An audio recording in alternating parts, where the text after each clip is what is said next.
Hi everybody, welcome along to episode 175 of Percussion Discussion Podcast. Please check out all of our social media. You can find us on Facebook, Instagram, and of course our world famous YouTube channel, where you can find all of our conversations past and present. These have the videos to accompany.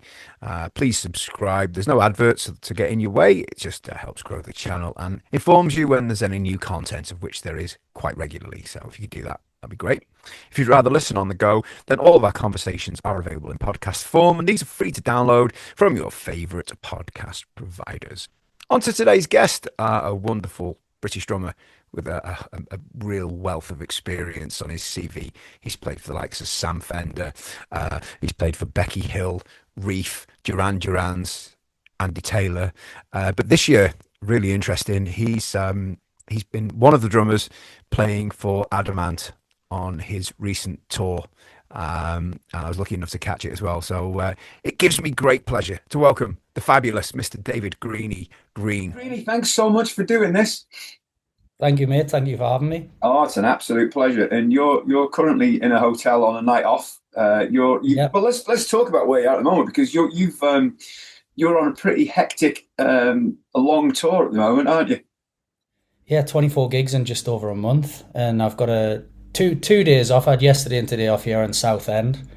So yeah, it's nice to recharge your batteries. We had 3 in a row, day off, then we got 3 in a row. So well, tell us. I mean, I know who you're out gigging with, but tell us a little bit about the gig, because this to me is a fun gig. Because we'll get into why. yeah. So at the minute I'm out on tour with Adamant. So it's a lot of fun. I've been in the band around officially a year, but we haven't had many gigs leading up to this. So it's nice to it's kind of been building up to it over the year. So it's been great. I think we're like 10 gigs in now, or 24. Yeah. So we're settling. We're there now, I think. So it's good. Amazing. And of course, for those that don't know, Adamant has traditionally, he's always used 2 drummers, hasn't he? I don't know of a time when he's not used 2 drummers. Not that I know of. Yeah. So how did this fascinates me. Anybody who watches or listens to Percussion Discussion will know I have a fascination with double drums. I don't know why, I always have. How was it to slot in? Was there any trepidation, like, oh, how are we going to tread on each other's? Because I know Yola's she's been with him for quite a while, hasn't she? Yeah. The other drummer. Yeah. How did it feel the first time you played with another drum? Have you done double drums previously? Maybe we'll start there. The only thing I've done is like jamming, just with your mates, like getting a rehearsal room, whether it's like for fun when I was a teenager, or like in more recent years when it's like a couple of drummers, on the scene and you get together. But there was a couple of sort of layers to it, really. I knew the music from when I was a kid. I'm 42, so I can remember it in the 80s. I was a fan of it. So I kind of would listen to it and was always like interested in how it worked, and the layers and the overdubs and the 2 drummers and the production. And then obviously like learning the songs before the kind of audition, I got to grips with it, looked at a lot of YouTube videos, looked at a lot of live stuff from back in the day. So it was kind of like there wasn't much worry or like wonder about how it was going to work. I kind of prepared myself, and then obviously would it gel as personalities with me and Yola and our playing, but that was all spot on straight away. We got along really well. I think that was really important, that we actually like were on the same sort of humor level as well and all that sort of stuff. So we have a good laugh and kind of broke the ice, and then got down to playing, and it was like, okay, this is working. So amazing. So this is the bit that fascinates me. When the gig came about, obviously Yola plays her parts. How did you know which parts you were to play and not to play?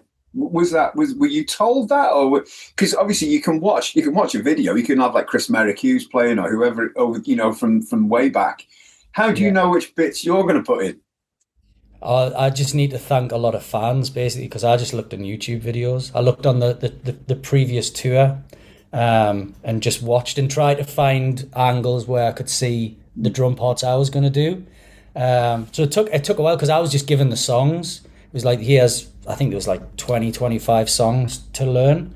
So that was just like, you go on Spotify, and then I was like, there's got to be some YouTube videos. But fortunately, thanks to the fans, there was quite a lot. So, and then it was just a case of, like I say, going for the most recent ones, turning up the rehearsal room and hoping nothing had changed. Sure. So it was all okay though.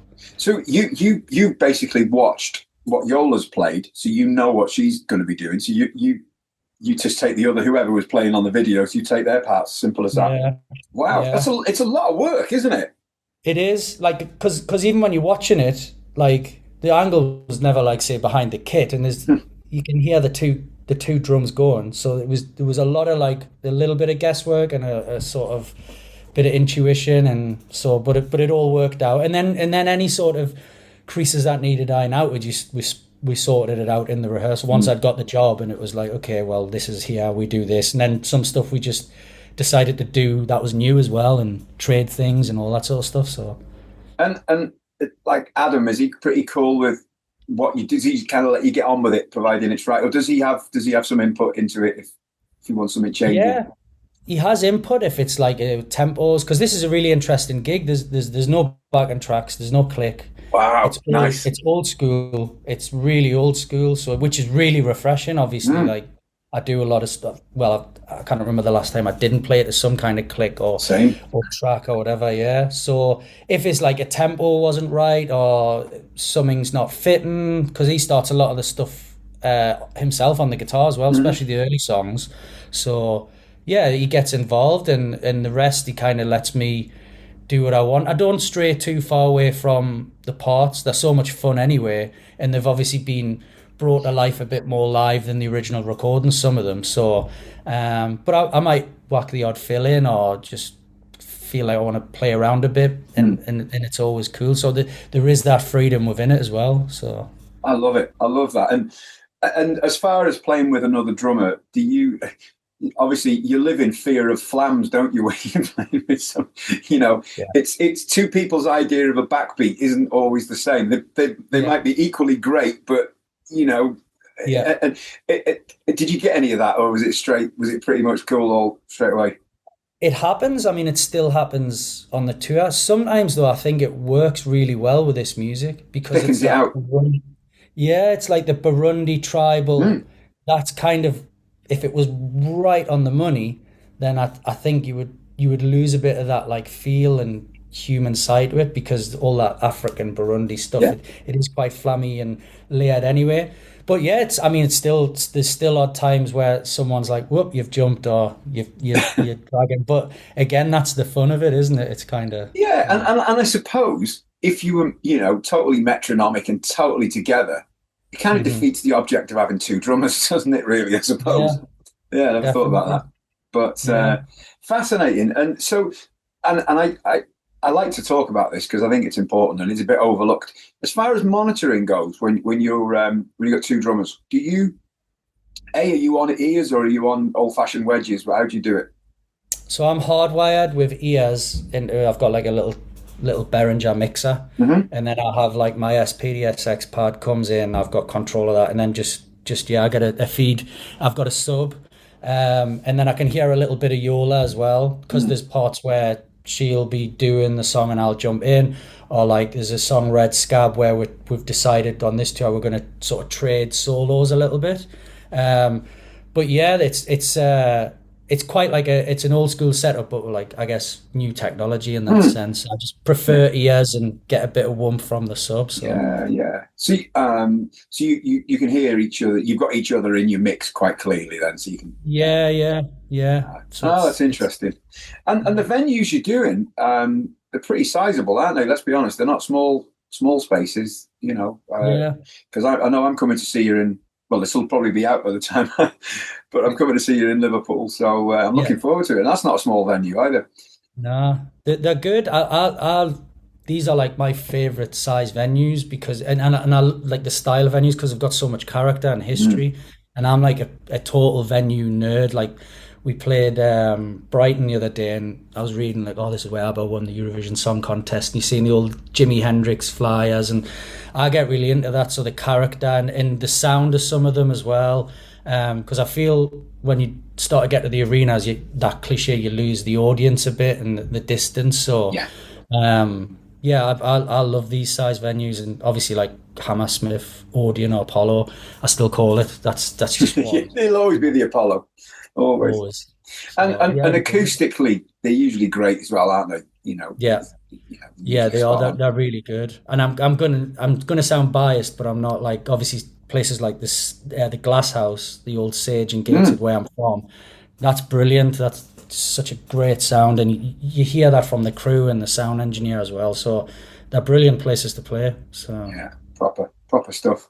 So yeah, that sounds like a fun gig. So you're off. You're back at it tomorrow. Then I'm guessing. Is that right? yeah, we got Yeah. Southend tomorrow, then London, then Bristol. Maybe I'm not sure. I know the Cool. next two. Nice. Well, you don't need to know, do you, I suppose. Exactly. Now, so tell us a little bit about your kind of your beginnings, your Yeah. early days. I mean, what's your? And I ask a lot of people this. I think I ask most people. What's your first memory of music? That's the only question, the stock question I have. My first memory of music was just like sitting down and watching Top of the Pops when I was about 4 or 5, Yeah. and just being like transfixed. I can still remember sitting on the floor on like Thursday nights watching it, and just something. I think a seed was planted then, and that would have been like mid late 80s. So it was when it was all happening. So and ironically, some of the music I got into was from that time early on. So then that started it all really a few years later. Um, Watching that, were you instantly attracted to drums as a kid, or was it just the whole thing, the whole It, music thing? it was the whole music thing. A lot of my family were musicians. My granddad was like he started on the mouth organ, then he did the accordion, then he got to the organ. So it was always around too. My uncles played guitar. My mother was well into music. My dad was well into music, and I just started playing drums by pure accident. And then when I was 12, it was like you had I thought it was 1995, so you had all these like rock bands doing their greatest hits because grunge was there, and they were all trying to like Yeah, reinvent themselves and get yeah. my haircut. And but by the time I was 12, I'd been playing drums 2 years, and I'd learned all the basic beats, and then just got switched on to those. It was like 80s and 90s rock, basically. Mm. That's how it started. Yeah. So, how did you? What was the turning point for you then? Picking up sticks. What made it happen? Because did was it anything in particular?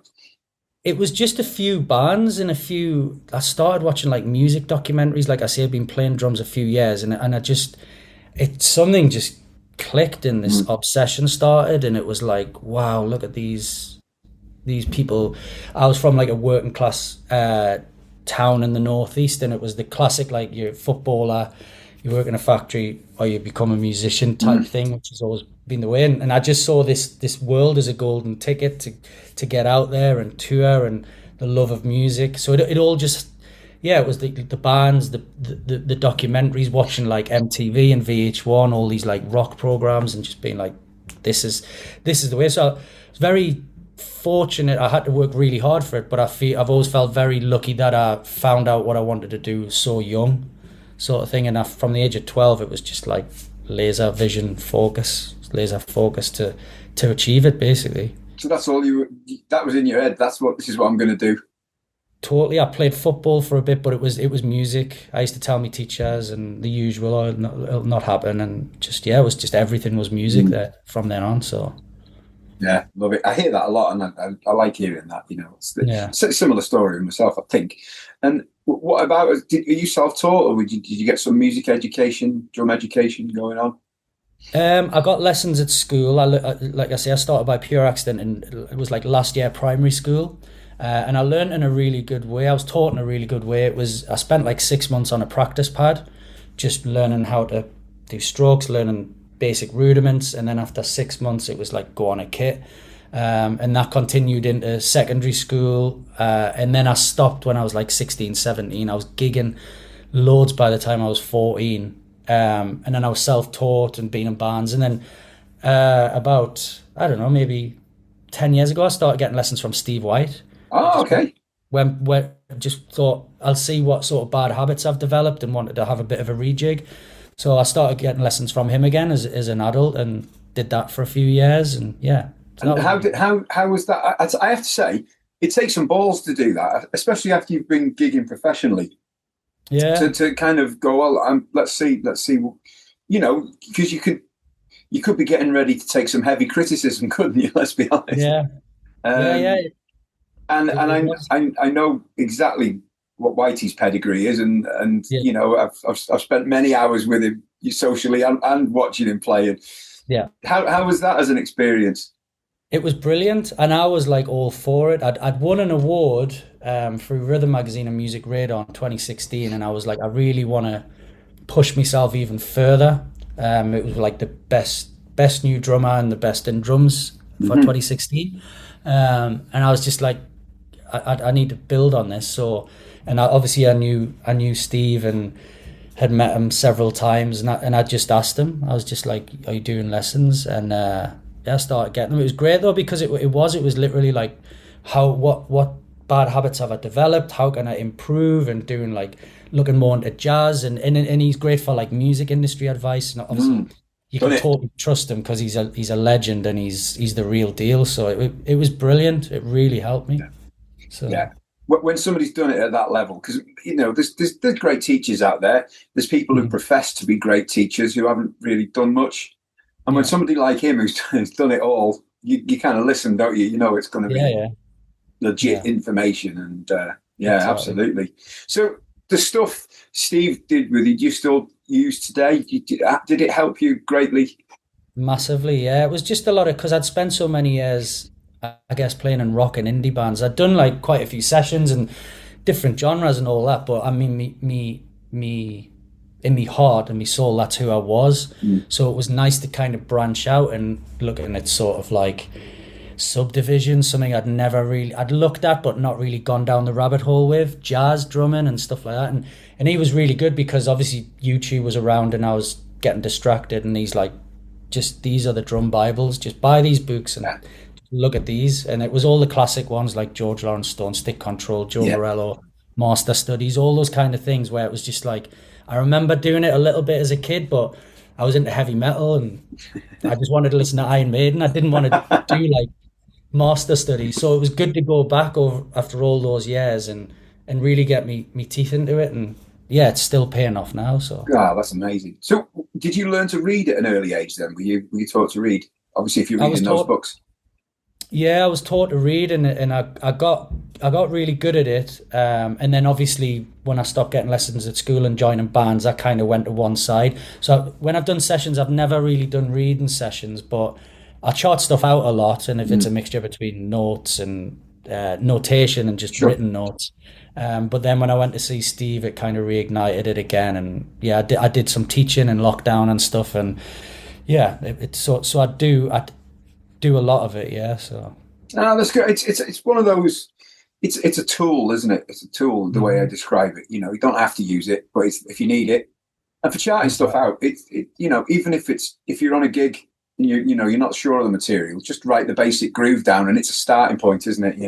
Yeah, really, really helpful. Yeah, amazing. Well, you've got some great names on your CV, and one caught my eye instantly, and that's Ricky Warwick. Oh yeah. What did you do? Because growing up, I was the biggest Almighty fan. Yeah, and still am. I've seen him a couple of times on their recent comeback tour. So yeah, they're great, and he's the nicest man in rock and roll, Ricky Warwick. Yep, absolutely. No arguments there.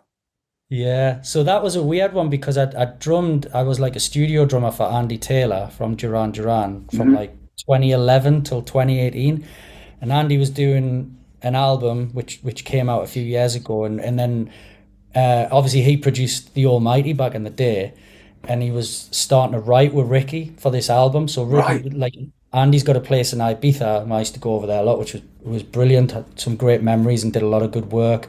And then I used to, like, Andy would produce certain artists, and I'd do drums for them as well. So Ricky came over, and then they were writing together, and I was just like, kind of, instead of them using sequencing or drum machines, I was just in the room with them, just laying beats and jamming. And yeah, it was great. And just some stuff that Ricky was bringing to the table, some stuff that Andy was bringing to the table. So we were just hashing things out. That's fun, that, isn't it? Were you an Almighty fan as a kid as well? Or was that a bit early for you then, the Almighty, I'm guessing? Yeah, because I got into music around '94, but Nah, I always remember them and buying Kerrang and Metal yeah, Hammer and yeah, New Free and Easy and all that sort of stuff. So, but yeah. I love the music. So, Well, I'm 10 years older than you, and I was at the Donington when they opened up, and it was all just, right, I remember my mind was blown. It was just like, oh my God. Yeah, yeah, just, they're the real deal, and Ricky's the real deal for sure. oh, the whole band, I saw them in the Academy in Manchester, I don't know how, 2 years ago, I think it was. And Yeah, they were just like, it was like the old days, Stump on yeah, drums was just phenomenal. Yeah. yeah. So, yeah, well, you mentioned Andy Taylor, and on your website, which is a great website, by the way, and just give the address out if anybody wants to check it out, because I can't It's remember it. just www.greeniedrums.com, Greenie with an IE. Yeah, have a look at it because there's some interesting stuff on there, and there's a video of well, I think it's not a video, but it's like a Spotify of the song is "Got to Give," Hmm. uh, and I thought it was the Rolling Stones. I thought that's a full on Charlie Watts thing going on there. I Yeah. absolutely, I'd not heard it before, and I was like, this is epic. Do you get the Rolling Stones comparison thing there when you hear it? Oh yeah, that was definitely a vibe. That was in the studio. It was like talked about and went on because Andy like produced the album as well. And that was definitely the vibe in the studio that day is like get your groove on, your kind of Stones, Primal Scream Mm. vibe. So Yeah, it's a yeah, kind of a cross between Primal Scream and Start Me Up, isn't it? It's like, yeah, yeah, yeah. yeah, That was the mood in the camp that morning, definitely. yeah, great. It must have been fun because, and I have to say, the drum sounds you get on that are absolutely exquisite. They really are. That's my kind of drum sound. That love it. Yeah. It's that big sound that Andy knows that he did with like the Almighty Mm, Thunder when he produced them, and it was great to be part of because you were just watching mic positions and what he was using. It was all very simple stuff, but just getting that big sound. So mm. And is that something? Are you into the recording thing? Do you get heavy into it, into the tech side of it as well?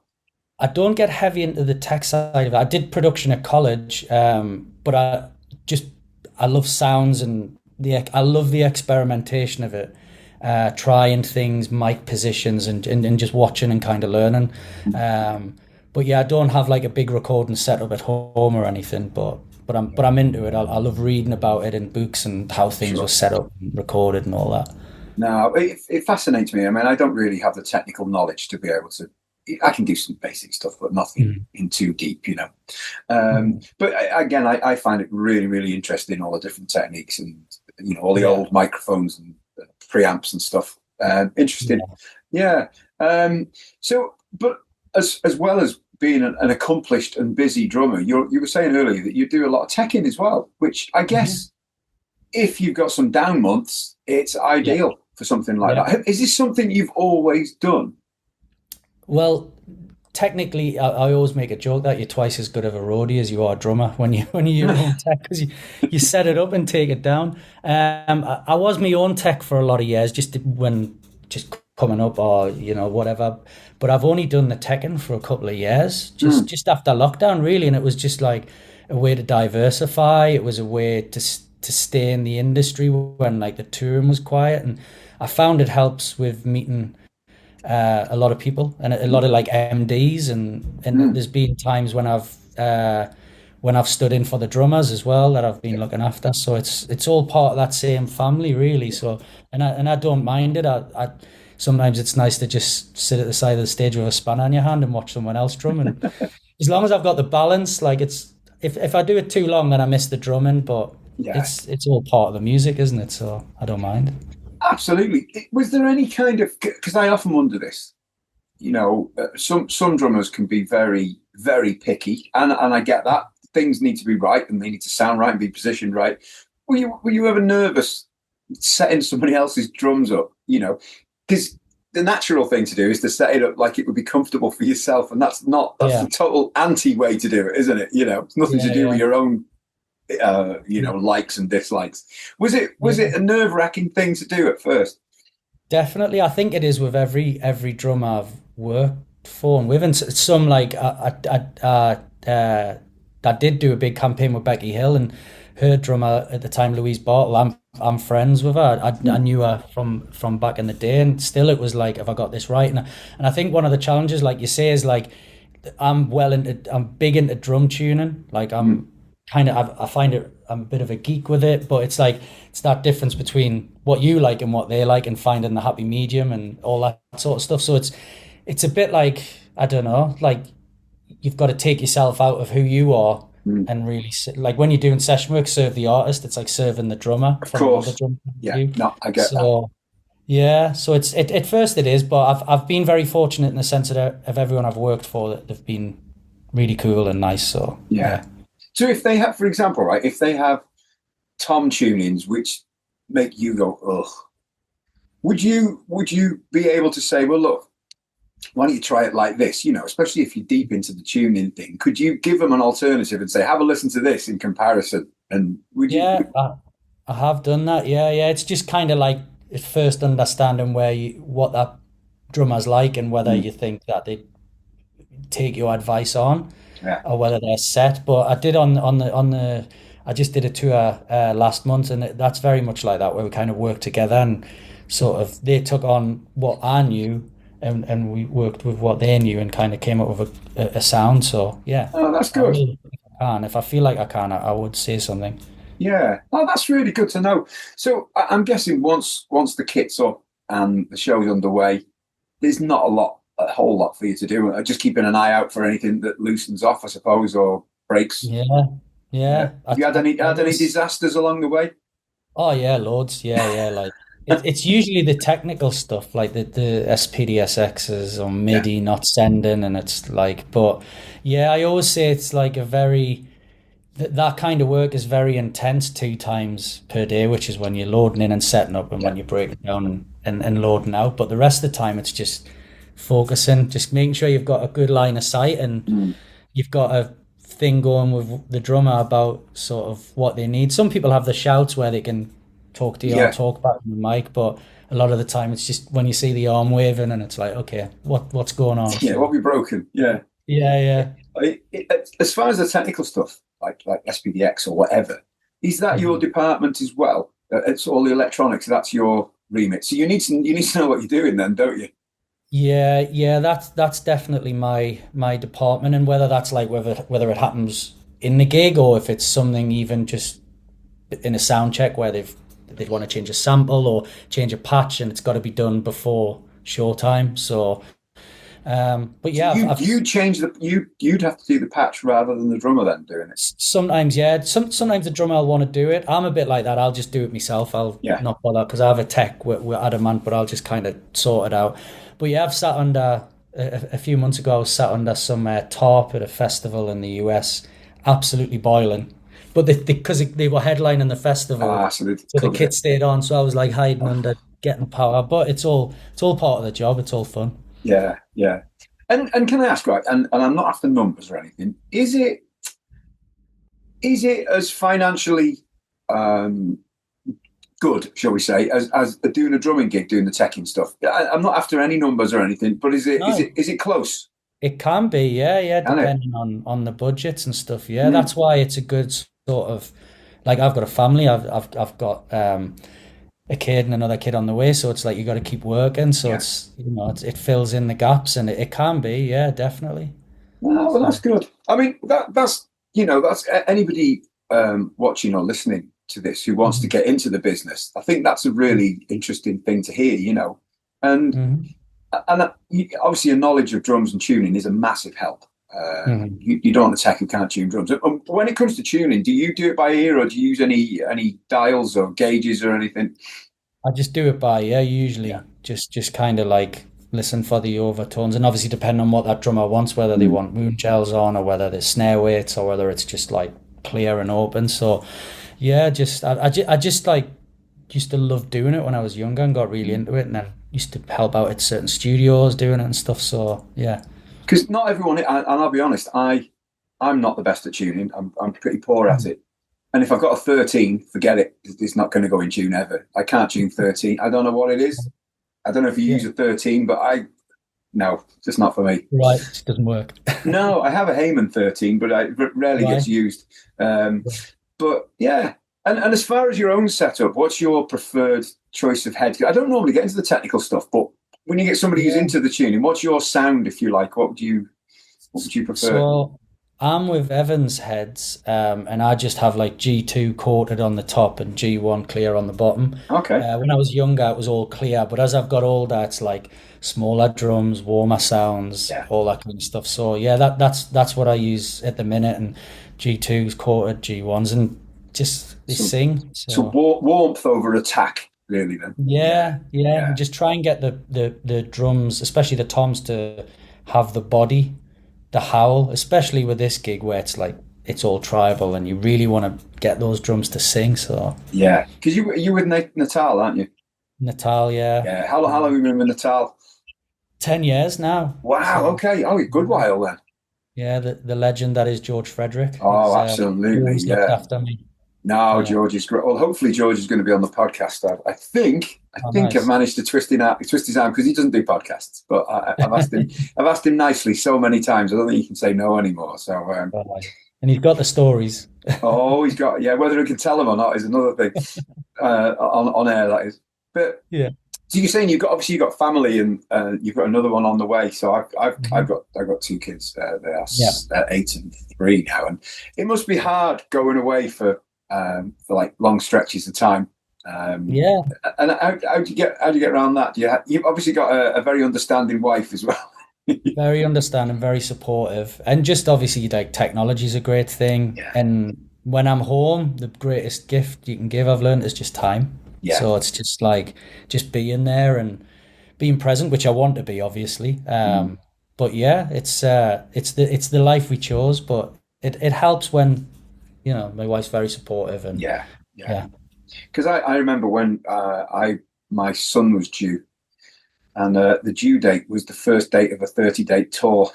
It's like, I remember the midwife saying, "Oh, well," she said, "you'll obviously cancel the first one." I was like, "No, there's a no dep rule. You're either on or you're not." So thankfully, he was 3 or 4 days early, and I was all right. That's good. Yeah, so it was a bit of it can get a bit hairy for that stuff, for sure. Absolutely. So you've got a little way to go still on this tour. Then you right into December almost, or we finish on the 25th of November. Right. Okay. So yeah, we've been out for 2 weeks pretty much. So and we've got a few more to go. So yeah. And is it like a good hang with the band as well? Everybody gets on. Yeah, everyone's great, and we're all sharing a bus, and yeah, it's very, light-hearted fun, and yeah, it's a good vibe. So, and I think that helps on stage as well. It's like it comes across. So on a day off, then, like today and yesterday, do you kind of leave each other alone, or will you get together and do something, or how does that work? Yeah, it can be varied. Yeah, sometimes, most of the time, everyone just does their own thing. Yeah. But we get together. Generally, I think I'm going to a tea rooms in Liverpool with Jola. She's like, "I've got to take you to this tea room," and she's from Birmingham, so she's going to take us for a curry there. Oh, so, happy days! It doesn't get any better than that for me. Exactly. So it's a good mix of hanging out and everyone just having their own time as well. So it's good. Fantastic. And have you got anything exciting coming up next year, or is it more of the same? I think it'll be more the same. Hopefully there'll be some stuff in with Adam, and I'll be doing a bit of teching with one of the bands I work with. So yeah, just keeping that balance right. Good. So. And do you teach as well, Greenie, or? Yeah, I started like an online academy in lockdown, and I did a lot of teaching. And when I'm not touring at all, I tend to do that. I tend to do mainly online, but I have done like for years in between. Again, just filling the gaps, teaching, taught at colleges and 1-to-1, and now online. So yeah, it's all good. I find the teaching's great. It keeps your chops up. You teaching paradiddles 5 times a day can't do you any harm, and it's a bit of pocket money. So it's absolutely. Good. So do you teach? Do you get some like this? I teach. A few, not many. I teach about 12 a week, maybe. Mm-hmm. And I live in fear of somebody really amazing coming along, and I'm like, oh my God. Do you ever have that where you get somebody who got all the chops and all the flash? I mean, I've always got something to offer, but chops is not my thing at all. I don't have any. Yeah, it happens and it's happened. Yeah, I guess it's that thing of being honest with the student and going, I can help you in this way, Mm. or just saying like I can't help. I've had people come up with like Trinity diploma pieces, and they're like, I want to learn that, and I'm like, but I'll So be do honest, I.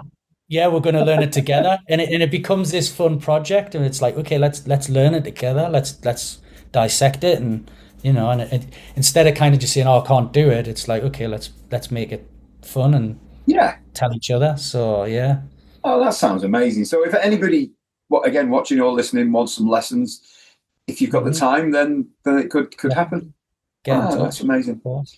Yeah. Well, look, Greenie, this has been amazing, mate. Thank you so much for giving your time up on your day off. I really appreciate it, and I'll look forward to seeing you.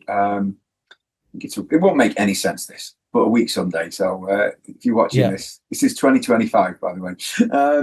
So thanks so much, mate. Best of luck with the tour, and for when the next little one turns up. When's Yeah. the due date for that?